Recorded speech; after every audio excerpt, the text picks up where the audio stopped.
I've made it to Namibia.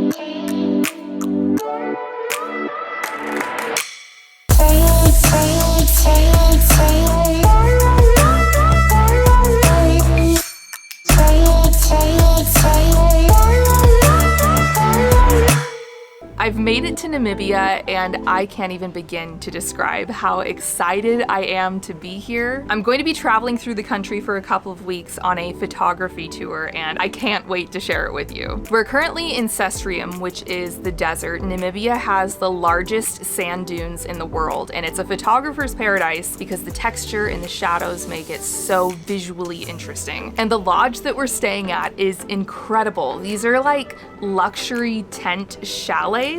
All of the rooms are individual units looking out over the Namibian desert, and you can roll up the windows so it's all open air like a canvas tent. But they also have air conditioning, and across your deck you have a really nice bathroom. So it's like earthy but fancy. You get some wildlife in this region, and the sunrises and sunsets are incredible. And we're here on a full moon and lunar eclipse. Last night we were out in the dunes at sunset, and the moon rose perfectly behind the dunes, and it was so big it looked fake. One of the most photographed places in the Namib Desert is Deadflay, and the best light is right at sunrise, so we woke up super early to drive in and hike into the dunes, which is not for the faint of heart, it is a workout. Deadflay is a white clay pan that temporarily flooded hundreds of years ago, allowing camel thorn trees to grow. But when the water went away, the trees died and only their skeletons remain. They're scorched black from the sun and don't decompose because the wood is so dry. Something else I highly recommend doing if you come to the Namib Desert is a helicopter tour out to the coast. We did a doors-off tour at sunrise while the lunar eclipse was happening, and it was incredible. You start off in the desert, so you see the sand dunes and formations from the sky, and when you make it to the ocean, the dunes fall into the water. And the ripples of the sand meeting the ripples of the sea is just spectacular. There's an enormous seal colony there as well, and our pilot took us right down to the water, which was exhilarating. We were so close to the surface, the waves were spraying us.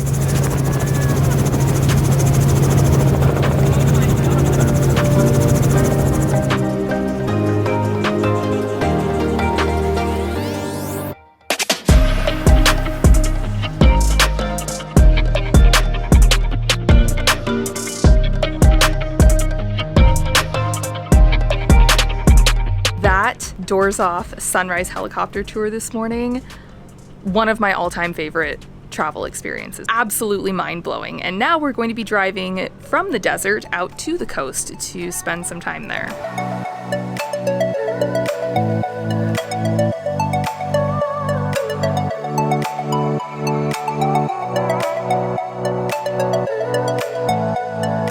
One of the highlights of going to the coast was getting to see flamingos, and I'm going to admit something a little embarrassing here. Prior to this morning, it had never occurred to me that flamingos can fly. I don't know why, because it's not like they're traveling the earth on their little stilt legs, but it made this sighting even more spectacular because I had only expected to see them standing in the water.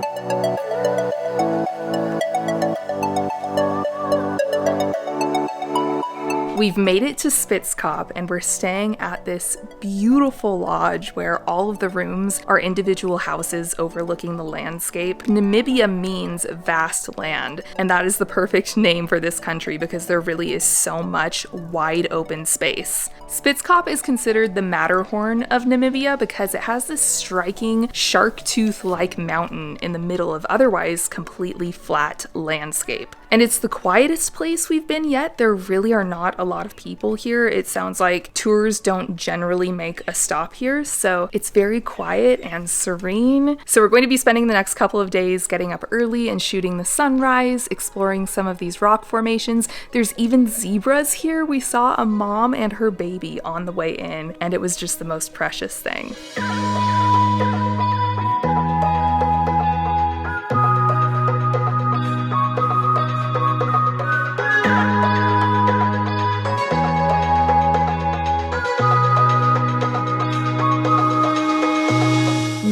moved on to the wildlife portion of the tour, starting at Etosha National Park, which is one of the largest fully fenced protected areas in the world. We arrived in the afternoon, popped the tops of our safari vehicles, which was super cool, and headed in to look for some animals. Our first sighting was 6 lions sleeping around a waterhole. Waterholes are the best places to watch for wildlife because everyone's got a drink. We had a couple timid giraffes come up for a sip, but the lions weren't really interested. We could see the lions were covered in blood, meaning they had recently eaten and were essentially in a food coma, just sleeping in the sun. You'll see GPS collars on some of them, and this is for research purposes. Etosha's home to one of the largest surviving wild lion populations in Africa, and monitoring them is critical to understanding their conservation status. Now, the key to a great wildlife sighting is patience. The best thing you can do is find a spot to park and hang out for a couple hours. Sure enough, an hour or so after we arrived at this waterhole, we saw 3 elephants approaching from a distance, and it was incredible watching the power dynamic shift when they arrived. Because up until now, the lions owned the waterhole, but when the elephants showed up, they moved out of the way. Elephants can cause a lot of damage to lions, and while lions can still kill one, it's rare and they have to be desperate to make an attempt.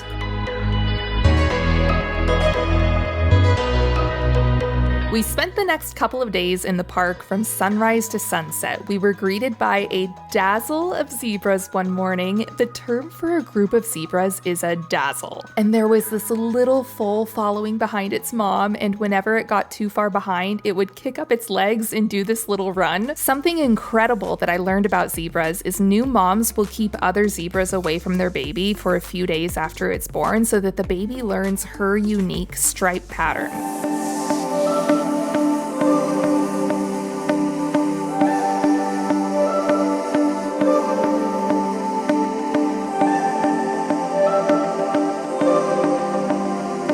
We also had some incredible elephant sightings during our time in Etosha. We were parked at a waterhole one afternoon, and a herd came in with this tiny little baby. Our guides guessed it was less than a month old, and it was absolutely stupid how cute this thing was. African elephants are pregnant for 22 months, which is the longest gestation period of any living animal. So it took a really long time for this little baby to get here.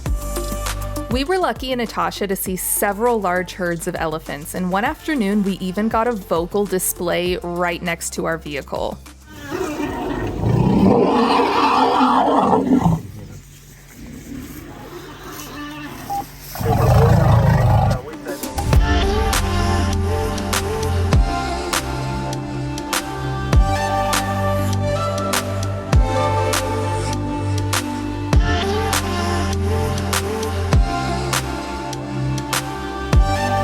We saw lots of other animals as well, including tons of giraffes. Giraffes are by far the easiest animal to spot on safari. They're just so tall, they can't really hide. We also saw a hyena eating something out of a water hole, as well as a lot of antelope species, including a kudu that has these beautiful spiral horns.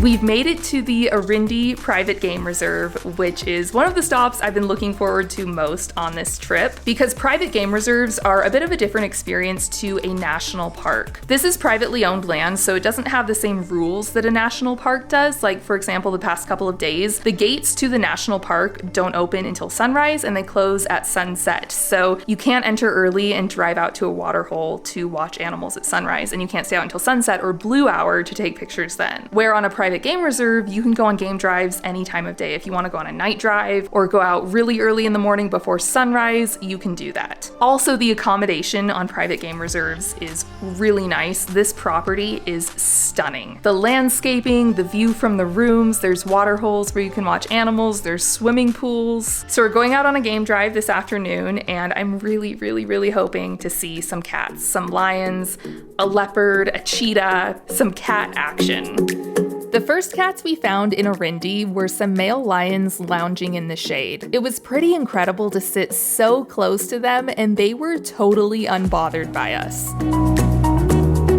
Next, we headed off looking for a leopard or cheetah. Now, unlike lions who are relatively unfazed by humans, leopards and cheetahs are very elusive and almost impossible to spot in the grass, even from a short distance. So we dedicated the rest of our time in Orindi to tracking them. The first evening, our guide received a radio that a leopard was spotted in part of the reserve, so we went out tracking it right at sunset, and this was thrilling. Driving through the bush as the light was dimming, reading other animal behavior to figure out what direction the leopard was going in, and we ended up seeing a mom and her son, which was so exciting.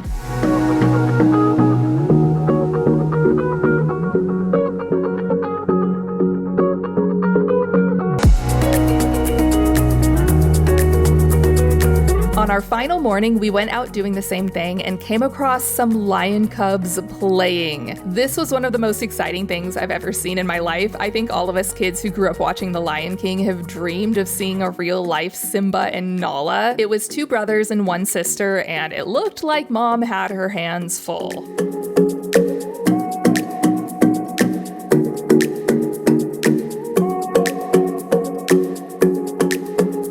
And then we went looking for the one cat we hadn't seen yet, the cheetah, and after some searching, we found one laying in the shade. It was so hard to spot. We were only 20 feet away from it, and it blended in so well.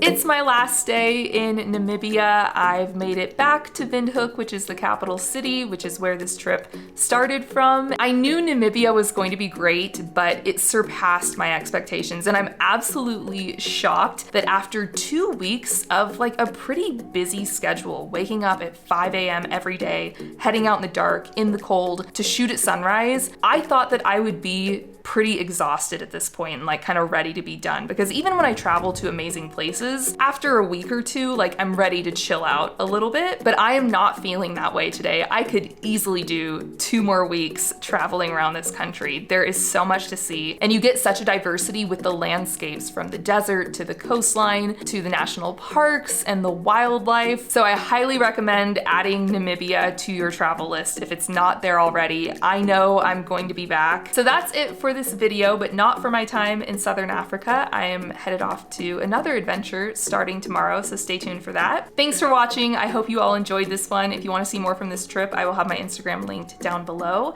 and I will see you in the next one. Bye.